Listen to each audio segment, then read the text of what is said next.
उत्तर प्रदेश में शिक्षा एक महंगा शगल बनता जा रहा है, खास तौर पे महानगरों में।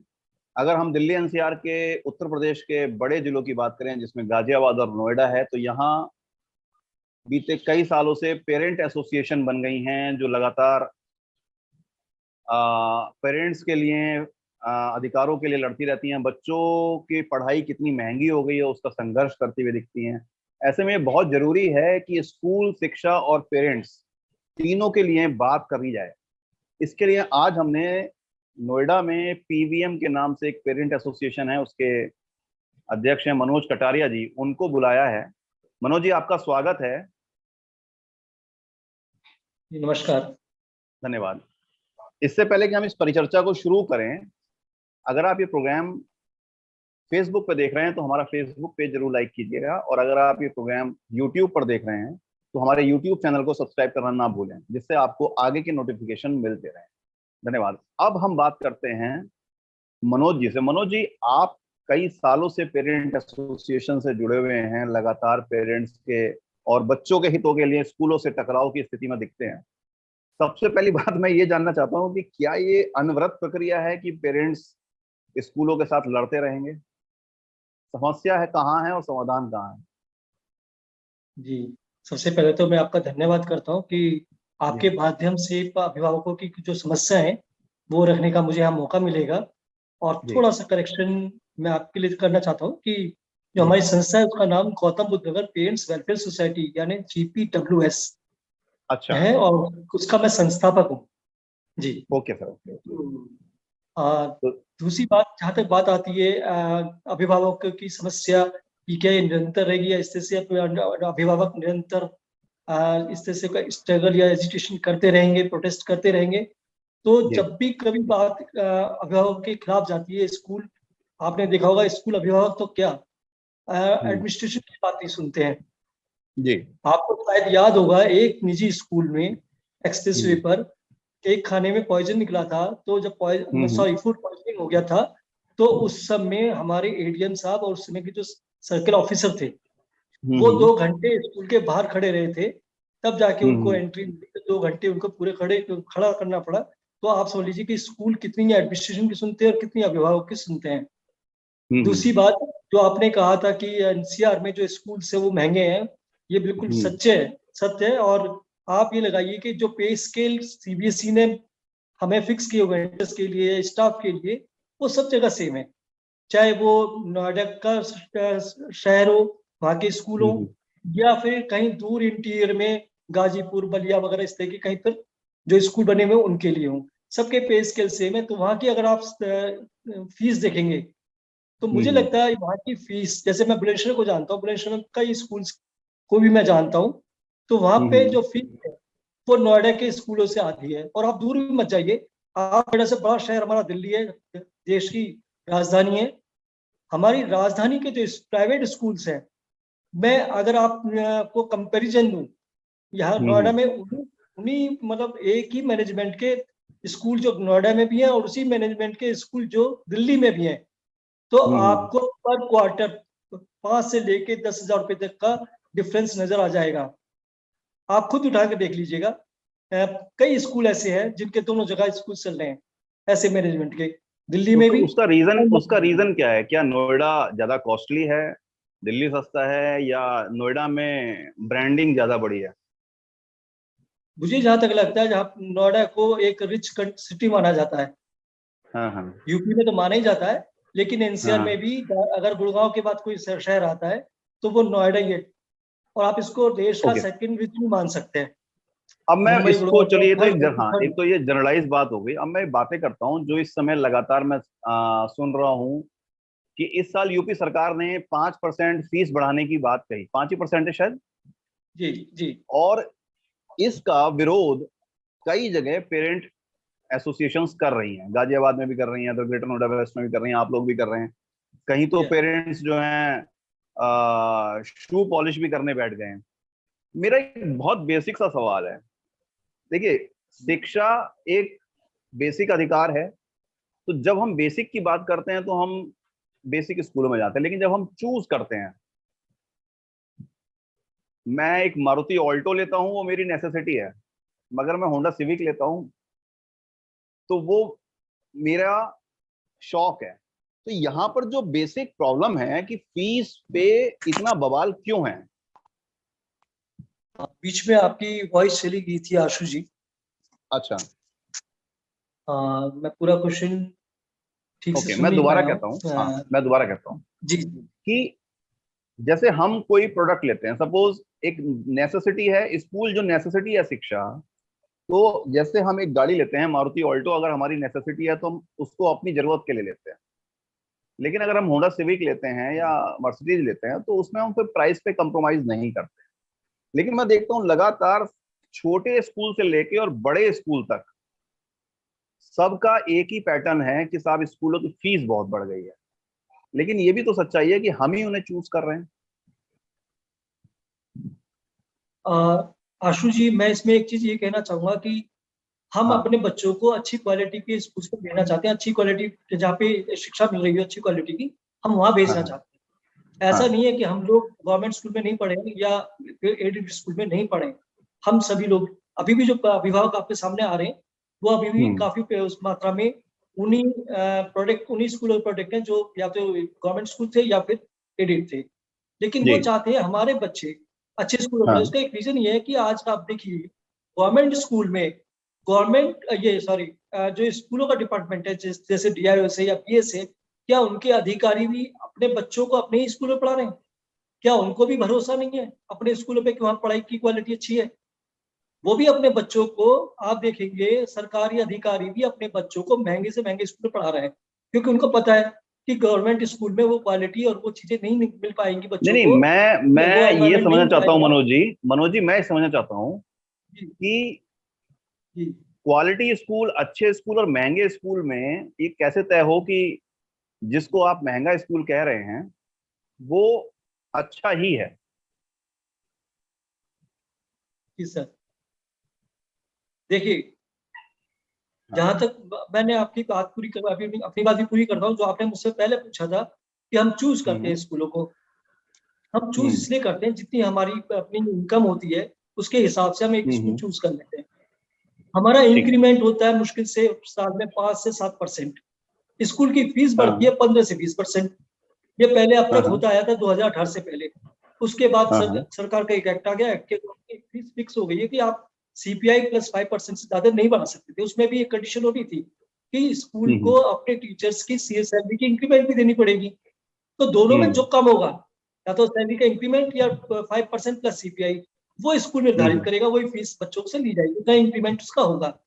तो वो हम्म, तो खैर हमें पता नहीं चल पाता पेरेंट्स को कि कितनी सैलरी उसमें इंक्रीमेंट हुआ क्या हुआ, पर जो स्कूल ने डिसाइड कर दिया आप ये दीजिए हम वो दे देते हैं, आज भी वही दे रहे हैं। हम्म, तो बड़ तो हम अपने फैसिलिटीज के हिसाब से, अपने इनकम के हिसाब से हम देखते हैं कि ये स्कूल में ये फैसिलिटीज है और ये हमारी हम्म, इनकम है, तो हमें कौन सा हम्म, सूट करेगा हम उस स्कूल में चले जाते हैं।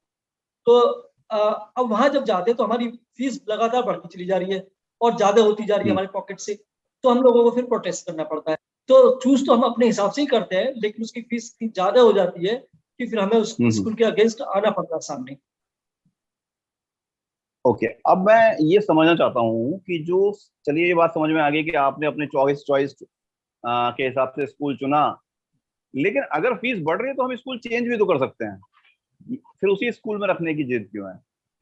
मतलब ये कुछ जी। ऐसा है कि मैं होंडा सिविक तो चाहता हूँ, मगर चाहता हूँ कि मेरे को ऑल्टो के प्राइस में मिलता रहे जब जी। हम बाजार में हैं। देखिए जी, जब, हाँ, जी जी, देखिए जैसे जहां तक आप बात कर रहे हैं कार की या किसी दूसरी ऐसी लग्जरी चीजों की, वो हमारे हम्म, पर डिपेंड करता है कि हम उसको खरीदे नहीं खरीदे और जब चाहे बेच दें। स्कूल ये की स्कूल भी एजुकेशन छोड़ ऐसी सकते नहीं हैं। है कि हम जब चाहे हाँ, बीच में छोड़ के चले जाएं। हाँ, हाँ, ठीक है, नंबर एक। नंबर दो, उसके लिए एक टीसी की जरूरत होती है बच्चे को। जब बच्चा बिल्कुल, स्कूल छोड़ता है तो वहाँ एक रिक्वायरमेंट होती है टीसी, जिससे वो हम्म, बाध्य रहता है कि मुझे इस स्कूल में पढ़ाना है, क्योंकि मुझे ये पता है कि अगर मैंने अपने बच्चों को यहाँ से निकाल लिया और जी, जिसके लिए मैं जा रहा हूँ कि ये मेरे बजट में आएगा, जिस जो स्कूल, उस स्कूल हाँ, में मैं जा रहा हूँ, तो मुझे पता है कि सरकार के अधिनियम के अनुसार दूसरा हाँ, स्कूल मुझसे उससे भी ज्यादा फीस ले सकता है। तो पेरेंट्स अभिभावकों के लिए तो एक तरफ खाई है दूसरी तरफ को है, तो बेचारा जाए तो जाए कहाँ से? हाँ, हाँ, 12 साल 14 साल की अच्छा, स्कूलिंग होती है, आप ये बताइए, हाँ, नर्सरी से हाँ, लेकर 12th तक 10 हाँ साल हाँ। पेरेंट्स से काफी पैसा दिया, बिना पूछे दिया कि आपने क्यों पढ़ाया, कितना पढ़ाया, कुछ नहीं पूछा, 10 साल तक स्कूल को पैसा दिया। बाय दी वे हम्म किसी वजह से अनफॉर्चुनेटली उसके कोई प्रॉब्लम आ जाती है, तो स्कूल उसे एक पैसा कम नहीं करता, उसको पिछले साल की हम्म फीस भी नहीं करने देता। वो कहता कि नहीं, आपको या तो अपना बच्चा निकाल लीजिए, आपकी हैसियत नहीं रही तो। और दूसरी बात यह है कि आजकल स्कूलों में जो मैं ये देखता हूँ, जो प्रिंसिपल्स हैं या एडमिनिस्ट्रेशन में जो भी लोग हैं, वाइस प्रिंसिपल या जो भी है, वो बड़े गंदे तरीके से बिहेव करते हैं। उनको ऐसे गंदे तरीके से बिहेव करते हैं जैसे कि एक भिखारी के साथ बिहेवियर होता है कि आप निकाल लीजिए अपने बच्चों से। और ये वो एक बिहेवियर स्कूल में तो कम से कम नहीं होना चाहिए। शिक्षा का मंदिर है, हम्म शिक्षित लोग वहां पर हैं, बहुत हम्म शालीनता से या फिर ठीक से वहां बात की जाए, टीचर्स को भी हम्म और स्टाफ को भी और पेरेंट्स को भी एक दूसरे से वहां हम्म पे थोड़ा सा इस बात का ख्याल रखना चाहिए कि हम शिक्षा के मंदिर में बैठे हुए हैं और यहाँ बातें कर रहे हैं, तो वहां पे बहुत अशोभनीय बातें हमें वहां नहीं कहनी चाहिए। तो ये आजकल बहुत ज्यादा चल रहा है। एक एक और समस्या मैंने देखी है अभी, जो मेरे पास लगातार पिछले दिनों से आ रही है, वो है राइट टू एजुकेशन के अंतर्गत आने वाले स्कूलों में, प्राइवेट स्कूलों में आजकल बड़ा चर्चा में है कि जो बीएसए अधिकारी को भेज रहे हैं उनको स्कूल अंदर घुसने नहीं दे रहा है, या बच्चों को एडमिशन नहीं दे रहा है। ये पूरा प्रोसेस होता क्या है? शिक्षा का जो अधिकार है, इसका क्या प्रोसेस है, और स्कूल कितना फॉलो करते हैं, और सरकारें इसमें कितना करती हैं या कर पाती हैं या बचती हैं, क्या है ये? देखिए, राइट टू एजुकेशन जब आया था तो उसमें ये डिसाइड किया गया था, जो गरीब बच्चे हैं, हम्म जो हम्म पॉवर्टी लाइन से नीचे, बीपीएल से नीचे रहते हैं, उनके बच्चों को भी इन बड़े स्कूलों हम्म, में डाला जाए, ताकि जी। उनको भी एक वो भी इस देश के नागरिक हैं। और जब स्कूल चलता है वो नो लॉस नो प्रॉफिट पे चलता है हमारा। तो और हम्म आपने देखा होगा कि सोसाइटी एक्ट के अकॉर्डिंग इसको मान्यता मिलती है। अगर सोसाइटी एक्ट में आपका रजिस्टर्ड नहीं है ट्रस्ट हम्म या जो भी आप सोसाइटी है, तो वो आप स्कूल नहीं चला सकते। तो उसी के हम्म अकॉर्डिंग गवर्नमेंट ने ये सोचा था कि हम राइट टू एक्ट में उन बच्चों को शिक्षा दें जो वंचित परिवारों से हैं, जो अफोर्ड हम्म नहीं कर पाते हैं। तो स्कूलों ने ये किया, लेकिन हुआ क्या कि आज तक भी आप किसी भी स्कूल में कर देख लीजिए, 25% हम्म। के 10% भी बच्चे आपको किसी क्लास में वंचित परिवार से नहीं मिलेंगे। तो उसका ऐसा क्यों हो ये रहा है? ऐसा इसलिए हो रहा है कि अधिकारी जो होते हैं, ठीक होते हम्म हैं ज्यादातर, वो लोगों से मिलकर उन बच्चों का हम्म एडमिशन करा रहे थे जो बच्चे अच्छे फैमिली में से थे। आपको मैं एक न्यूज हम्म, दिखाता हूँ, जी। यानी, और न्यूज ये पेपर में निकली थी, हिंदुस्तान पेपर है ये, राष्ट्रीय लेवल का एक हम्म पेपर है। आप इस न्यूज को पढ़ सकते हैं। इस न्यूज में साफ साफ लिखा हुआ है, नवोदय विद्यालय की 90% सीटों पर अपात्रों का चयन। हम्म यानी बिना बिना प्रशासन की मिली भगत के तो ये चयन नहीं हो सकता था। कहीं ना कहीं, चाहे तो वो टीचर स्टाफ में टीचर्स में सम्मिलित रहे हो, या स्कूल हम्म एडमिनिस्ट्रेशन रहा हो, या पब्लिक ये डिस्ट्रिक्ट एडमिनिस्ट्रेशन में इन्वॉल्व रहो, कहीं ना कहीं तो कहीं उनकी भागीदारी है इस तरह के काम करने में। और यही काम आप देखिएगा तो कोई चीज आरटीई में आता है। आरटीई में हम्म। कितने गरीब बच्चे, कितने गांव के बच्चे उसमें पढ़ रहे हैं जो गरीब है, नहीं पढ़ रहे, आप देखिएगा।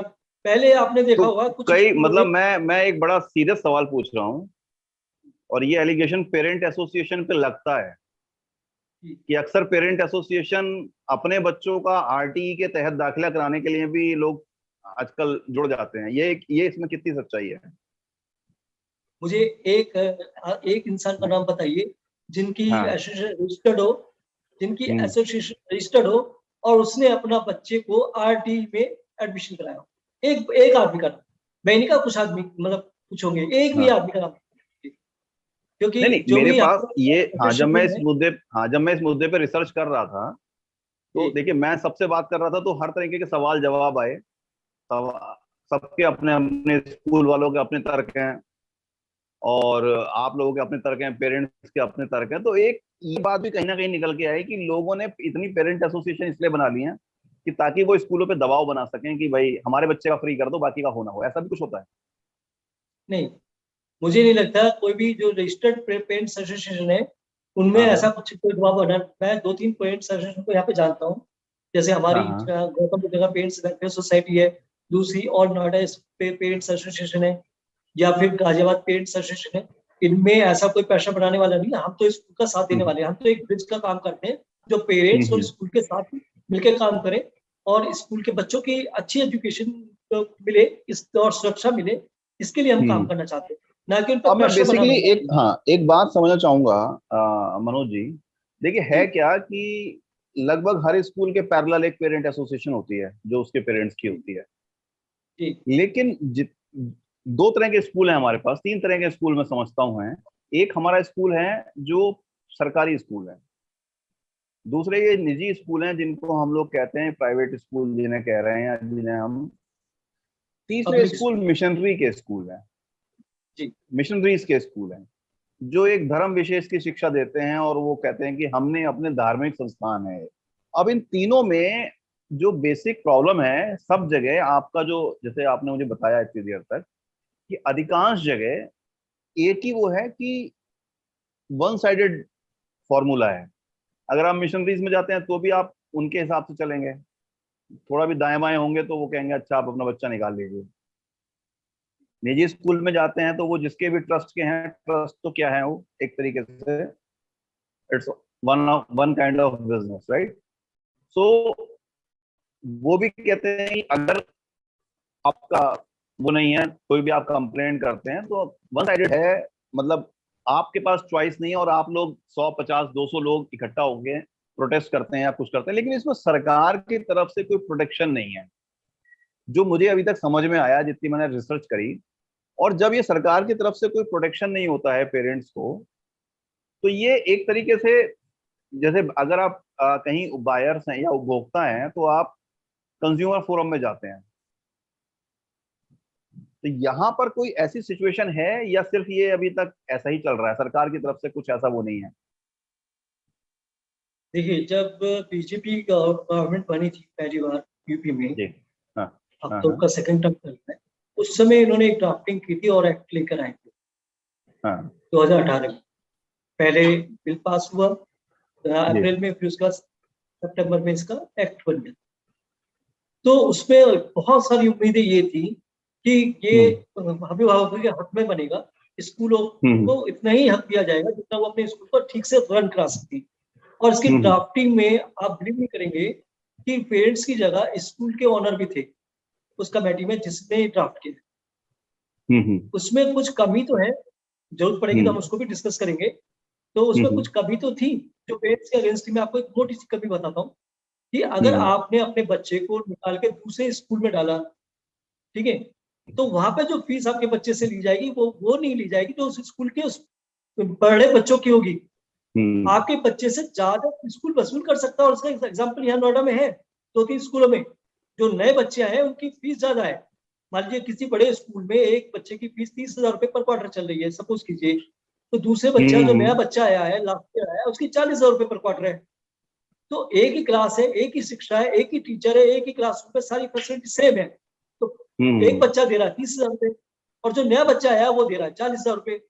तो ये उस नहीं तो ड्राफ्टिंग जैसे की कमी है। मैं इसको ऐसे समझना चाहता हूँ कि क्या सरकार कोई ऐसा सिस्टम जनरेट कर सकती है जैसे नंबर पोर्टेबिलिटी मोबाइल होता है, राइट।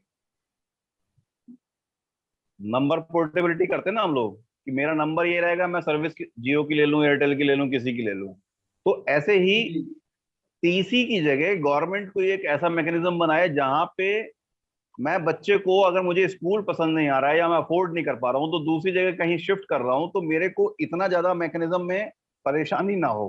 प्लग एंड प्ले कोई ऐसा आप लोगों का सुझाव है या आप लोगों ने सोचा है अभी तक कुछ ऐसा? हाँ जी, मेरा ये अपना पर्सनल सुझाव है कि गवर्नमेंट हाँ। को टीसी सिस्टम खत्म कर देना चाहिए। एक रजिस्ट्रेशन हम्म जहाँ जिस बोर्ड में बच्चा पढ़ रहा है, या अगर वो सीबीएसई में पढ़ता है या आईसीएसई में पढ़ता है, वो एक रजिस्ट्रेशन नंबर उसको मिल जाए शुरू में ही।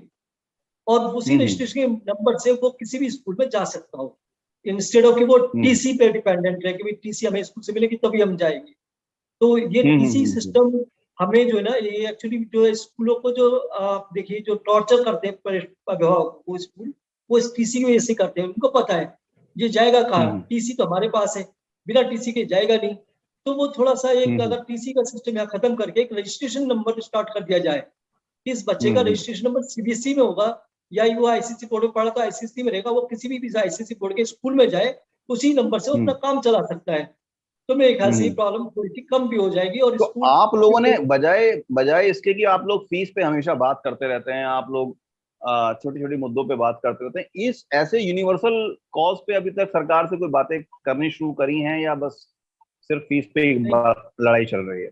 नहीं नहीं करते हैं, ऐसी बात नहीं है। जब आप देखिए, जब टर्म हाँ। 1 और टर्म 2 की बात आई थी, और सबसे पहले ये डिक्लेयर हुआ था कि टर्म 1 हमारा सितंबर अक्टूबर में होगा, टर्म 2 हमारा मार्च अप्रैल में होगा, अप्रैल मई में होगा। हम्म। उसी समय हम्म। हमने चिट्ठी लिखी थी सरकार को, कि हमने सीबीएसई बोर्ड को, सॉरी, हमने उसमें चिट्ठी लिखी थी, उनको मेल भी किया था कि देखिए, हम्म। आपने टर्म 1 में तो दे दिए 7 महीने, हम्म। यानी 50% सिलेबस है, 7 महीने मिल गए आपको टर्म 1 में, और 5 महीने मिले कुल आपको टर्म 2 के लिए। तो वहां क्या हम्म। बच्चों को थोड़ा सा कम टाइम नहीं मिलेगा अपनी प्रिपरेशन के लिए?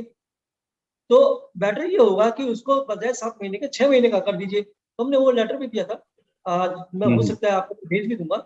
तो इस तरह की बात भी हमने की थी। उससे पहले तो एक बार आपको याद हो, 3-4 साल पुरानी बात हो गई है, कि हम्म। मुद्दा ये था कि इसका जी मेंस का पेपर भी था हम्म। ऑफलाइन, और इधर एक फिजिकल एजुकेशन का पेपर था। संडे को जी मेंस का पेपर था, मंडे को फिजिकल एजुकेशन का था। तो जो बच्चे साइंस के स्टूडेंट्स होते हैं, तो उसकी प्रायोरिटी जी मेंस की जो होती है बोर्ड के लिए नहीं रह जाती उस समय। तो उस हम्म। और वो जो ऑफलाइन पेपर था, तो वो सेंटर बड़े दूर दूर होते हैं, हम्म। 200-200 किलोमीटर भी पड़ जाते हो जाते हैं। तो ऐसे में हम्म। बच्चा पूरा दिन तो निकल जाएगा, तो तैयारी क्या करेगा? तो उसके लिए भी हमने सीबीएसई को, बोर्ड को लिखा था, और ये कहा था कि पेपर शिफ्ट किया जाए। By the way paper shift भी हुआ, वो बाद में हुआ, हम्म। फिर बाद वो पेपर। तो ऐसा नहीं है कि सिर्फ हम लड़ाई केवल स्कूलों की फीस के ऊपर लड़ाई करते हैं। हमारा मोटो केवल स्कूल से, ये फीस के लिए लड़ाई नहीं है। हम स्कूल के साथ हम्म। भी, अगर उनको जरूरत पड़ेगी, हम उनका साथ भी देने के लिए तैयार है। हमारे संस्था हम्म। के जितने मेंबर्स हैं, अगर उनकी जरूरत पड़ती है किसी स्कूल को, तो हम लोग आने के लिए भी तैयार हैं। मैं स्वयं एक निजी स्कूल में 7 बार, जब उनके टीचर नहीं होते मैथमेटिक्स के, खुद पढ़ाने जाता हूँ, हम्म। है नहीं? तो ताकि बच्चों का नुकसान नहीं हो। तो कभी कभी 15 दिन मैं के लिए, कभी 20 दिन के लिए। तो जी ऐसे ही जी। बात नहीं है कि हम सिर्फ फीस के मुद्दों पे लड़ते हैं। अभी हम हम्म। बहुत सारे मुद्दों पे भी बात उठाएंगे, लेकिन वो हम एक्चुअली ज्यादा पता नहीं पड़ पाता लोगों को। तो मुद्दे तो हम अलग ही उठाते रहते हैं, जो अभिभावक से मैं या एक छोटा सा विद्यार्थी सवाल से जुड़े होते वापस हैं। आपके डिस्कशन से ले रहा हूँ। आपने जी कहा कि जो फीसें बढ़ती हैं, मगर हमें ये नहीं पता कि निजी स्कूलों में जो अध्यापक हैं उनकी फीसें कितनी हैं। क्या इसमें जी। कोई एक ऐसा ट्रांसपेरेंसी स्कूलों के पास होती है कि वो अपने बताएं कि हमारे पास इतने टीचर हैं, इनका इतना हम लोग दे रहे हैं, या ये कोई पे स्केल के अनुसार दे रहे हैं, या सिर्फ जिसका जितना है? जी जी हाँ, देखिए, तो हेलो। टीचर्स को कितनी सैलरी देते हैं, टीचर्स की ये जी। सारी चीजें तो ये स्कूल वाले छुपाते हैं, ये आपको पता है।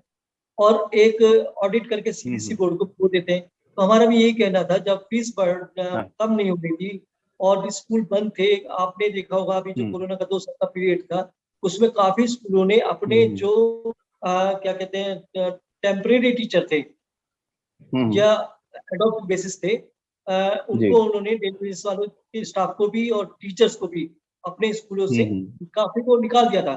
सबको नहीं निकाला, लेकिन काफी स्टाफ को निकाल हम्म। दिया गया। कई कई टीचर्स के फोन हमारे पास भी आए कि हमें निकाल दिया गया, या सैलरी उन्होंने कहा जी। कि आप 40% से ज्यादा सैलरी नहीं लेंगे। अगर आपको 40% पे काम करना है तो आप काम करिए, हम्म। नहीं तो आप छोड़ के जा सकते हैं। तो आप ये हम्म। देखिएगा, टीचर्स भी आज, आप किसी टीचर से बात कीजिए, वो अपने स्कूल के अगेंस्ट बात करने की हिम्मत नहीं करता है। उसको हम्म। कम सैलरी मिल रही है, कुछ नहीं मिल रही है, और वो बोल नहीं पाता है। ठीक है। तो मैंने जब एक टीचर का नंबर, जब उसने मुझे फोन किया था कि 40% पे आप काम करिए, स्कूल ने टीचर से कहा 40% पे काम करिए, वरना छोड़ दीजिए। तो ये बात मैंने एक हमारे मित्र हैं पत्रकार महोदय, उनको मैंने बताई। हम्म। तो उन्होंने हम्म। क्या काम किया, उन लेडी का नंबर मांगा, तो उन लेडी से जैसे ही उन्होंने बात की, तो उस लेडी टीचर का मेरे पास फोन फोन आया कि सर, हमने आपको पत्रकार में महोदय को देने के लिए नहीं कहा था, हम्म। आपको हमने बताने के लिए कहा था, और हमारा नाम हम्म। नहीं आना चाहिए, और आप प्लीज किसी को नंबर मत दीजिए, किसी को नाम मत बताइए, और नहीं तो स्कूल हमें निकाल के बाहर कर देगा। तो ये हम्म। इस तरह की, तो हमने इस बात को पंकज सिंह जी, जो हमारे माननीय विधायक हैं, उनसे भी हमने इस मुद्दे को उठाया, और डिस्ट्रिक्ट एडमिनिस्ट्रेशन की स्कूलों के ऑडिट कराए जाए। जब स्कूलों हम्म। में स्टाफ भी कम है, स्कूल के खर्चे भी हम्म। कम है, और यहाँ तक कि आराधना शुक्ला जी, जो हमारी मुख्य सचिव है, सॉरी अपर मुख्य सचिव है उत्तर प्रदेश शासन हम्म। की, उन्होंने भी हम्म। एक ऑर्डर पास, आदेश पारित किया था कि जो हम्म। स्कूलों में जो चीजें बच्चे यूज नहीं कर पा रहे हैं, स्कूल उनको उनसे उसकी फीस ना वसूले, उसके चार्ज ना ले। आप मुझे 2 या 4 स्कूल के नाम बता दीजिए, एक दो की तो मैं नहीं कहता, कि जिसने अगर 1% भी अपनी उस ऑर्डर आदेश को ध्यान में रखते हुए 1% भी फीस कम की हो। जी। तो स्कूलों की मनमानी है। और हमारी लड़ाई स्कूल की प्रिंसिपल से नहीं है, हमारी लड़ाई स्कूल के टीचर से नहीं है। हम सब उनका आदर करते हैं। हमारी लड़ाई है उसके मैनेजमेंट से, उसके चेयरपर्सन से, उसके जनरल सेक्रेटरी जो भी मैनेजर होते हैं, हमारी लड़ाई वहां से है। वो एक कोई आपने ऐसा बिजनेस देखा है कि 5 साल में दूसरी ब्रांच खड़ी कर दे? लेकिन एक स्कूल खोल लीजिए, 5 साल में आपकी दूसरी ब्रांच स्टार्ट हो जाएगी। नोएडा में आप देख सकते हैं, इस डिस्ट्रिक्ट में एक एक स्कूल की 3-3, 4-4 ब्रांचेस भी हैं। तो ऐसा कोई फ्लोरिश बिजनेस, वो भी दूसरे की जेब से पैसा निकाल कर कोई कर सकता है? नहीं कर सकता सर। नहीं नहीं, सवाल सवाल मैं इसको अब कंक्लूजन पे लाना चाहूंगा इस डिबेट को, या जो आपसे मैं बात कर रहा हूँ। ऐसे कौन से 4 सुझाव हैं जो आप अब सरकार को देना चाहते हैं, ताकि ये जो लड़ाई है ये आगे बढ़ सके? क्योंकि बच्चे पढ़ने भी जरूरी हैं, स्कूल चलने भी जरूरी हैं, उनकी भी अपनी समस्याएं हैं। ये जो एक खिंचाव वाली बातें हैं ना, कि हर हफ्ते हम देखते हैं कि पेरेंट एसोसिएशन कुछ कर रही हैं, इसका आपके पास ऐसे 4 सुझाव क्या हैं? देखिए, मैंने आपसे कहा 2018 में बहुत अच्छा एक एक्ट आया था, उसमें बहुत सारी चीजें बहुत अच्छी भी थी। जैसे एक्ट में लिखा था कि जो स्कूल जिसकी 2016 जो सेशन था, उसको बेस ईयर मानकर ही फीस वो बढ़ा सकता है। ठीक है, तो लोगों ने उसी जो स्कूल है उन्होंने उसी हिसाब से फीसेस बढ़ाई थी। नहीं नहीं, बस मैं उसमें इसे खत्म करना चाहूंगा। 4 पॉइंट आप बता दीजिए कि सरकार को ये करना चाहिए। आज सरकार को सबसे पहले तो मैं ये कहूंगा, जो एनईपी न्यू एजुकेशन पॉलिसी आई है, उसमें जो सरकार ने हाँ 14 साल से बढ़ा के 15 साल तक कर दिया है, तो खत्म कर देना चाहिए। स्कूल की जो हाँ स्कूलिंग होनी चाहिए पब्लिक स्कूल में या किसी भी स्कूल में, वो थर्ड से होनी चाहिए। उससे पहले पेरेंट्स फ्री होना चाहिए, वो किसी भी स्कूल में पढ़ाए। यानी जो हाँ प्ले हाँ। स्कूल है, प्ले स्कूल को जो आपने गवर्नमेंट्स ने यहाँ पे अथॉरिटी ने प्ले स्कूल खोल दिए हैं, और गवर्नमेंट को साथ में ये भी कह दिया है, इसको सॉरी स्कूलों को साथ में ये भी कह दिया है कि आप 15 साल तक चलाओ। पहले 14 साल तक चलाते थे, अब 1 साल, पहले 4 साल का एडमिशन लेते थे, अब आप 3+ पे आप एडमिशन लेना स्टार्ट कर दीजिए। तो ये प्ले स्कूल कहाँ जाएंगे? तो पहली बात तो ये हो गई। दूसरी बात ये है कि जो एक्ट बना है, उसको यहाँ के जो अधिकारी हैं जी उसको कड़ाई से लागू करवाएं, जी। उसको बहुत ही कड़ाई से लागू करवाएं। तीसरा ये है कि जो स्कूल जिस स्टैंडर्ड का है, उसको उसको उसी स्टैंडर्ड का ही रहने दीजिए, ताकि पेरेंट्स को प्रॉब्लम नहीं हो। वो क्या करते हैं, पहले स्कूल होता है लोअर स्टैंडर्ड से स्टार्ट करते हैं, जैसे जैसे स्ट्रेंथ बढ़ती जाती है वो अपना स्टैंडर्ड बढ़ाते हैं। स्टैंडर्ड बढ़ाने के साथ साथ वो अपने फीस भी बढ़ाते चले जाते हैं। तो जो मध्यम वर्गीय, जिसे सोचा मेरे को ये स्कूल सूट करता है, तो 12 साल तक जब उसका बच्चा पढ़ता है, तो वो बेचारा इतना होता है कि वो अपने आगे यू का मीन टू से एडमिशन कि के सारे पैसे स्कूलों को स्कूलों दे के, चुका हाँ, होता है। स्कूलों के साथ कोई स्टार रैंकिंग होनी चाहिए? 1 स्टार स्कूल है, 2 स्टार स्कूल है, 3 स्टार स्कूल है, और जो उसके स्टार्ट होने के साथ ही होनी चाहिए, जी सर। सो दैट हमको तो पता होना चाहिए कि हम 3 स्टार में पढ़ा सकते हैं, 2 स्टार में पढ़ा सकते हैं, या 5 स्टार में पढ़ा सकते हैं। हाँ, मेरा मतलब वही, जो स्टैंडर्ड उन्होंने स्टार्ट किया था हाँ उसी स्टैंडर्ड को मेंटेन करना चाहिए, ताकि ठीक है। अभिभावक वहां से परेशान नहीं हो। जी। ठीक है। और चौथा? चौथा पॉइंट एकदम तो मैं नहीं शायद बता पाऊंगा, लेकिन मेरे ख्याल से अगर ये भी हो जाए तो ये काफी है। जी। ओके। सो ये थे हमारे साथ आज पेरेंट एसोसिएशन के अध्यक्ष और संस्थापक मनोज कटारिया जी। कुछ बातें हमने समझने की कोशिश की हैं स्कूल और पेरेंट्स की समस्याओं को लेकर। इस सीरीज में मैं आगे कोशिश करूंगा कि कुछ और पेरेंट एसोसिएशंस के लोगों को लाके बात कर सकें, या कुछ स्कूल्स के टीचर्स या जो प्रबंधक हैं उनको लाके भी हम लोग बात कर सकें, सो दैट समझने की कोशिश करें कि कहाँ कहाँ कमी है, कैसे इन चीजों को संभाला जा सकता है। जैसे कि इन्होंने बड़ा अच्छा पॉइंट कहा कि एक, स्कूलों के बच्चों में स्कूल चेंज करने का ऑप्शन थोड़ा आसान होना चाहिए, वन साइडेड नहीं होना चाहिए। 2, स्कूलों के भी ग्रेड होने चाहिए, कि स्टैंडर्ड जो है उनका फिक्स रहे, ये ना हो कि वो आज इस लेवल पे कल को थोड़ा ऊपर हो जाए, सो दैट पेरेंट्स की जो जेब पे परेशानी ना हो, बच्चों को पढ़ाना इस देश में समस्या ना बन जाए। आपका बहुत बहुत धन्यवाद मनोज जी। हम लोग फिर दोबारा बात करेंगे, तब कल हम फिर मिलेंगे इस नए किसी मुद्दे पर। तब तक के लिए आप सबका नमस्कार।